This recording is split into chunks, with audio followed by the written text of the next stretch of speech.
Vjerujemo da kao zdravstveni profesionalci imate svakodnevne izazove nedostatka vremena i duge to-do liste koje kao da im nema kraja.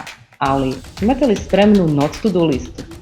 Znamo da su pacijenti naš prvi prioritet, ali kad toliko toga još treba riješiti, pripremiti, odraditi, završiti. I što uopće započeti prije? Ono hitno ili ono bitno? Pridružite nam se i saznajte kako uspješno koristiti alate upravljanja vremenom i prioritetima. Odvojite malo vremena danas za velike uštede vremena u budućnosti. Podijelite svoje iskustva i vježbajte s nama, ali na primjerima iz vaše svakodnevne prakse. Budite najbolji u onome što radite. Veselimo se vašem sudjelovanju.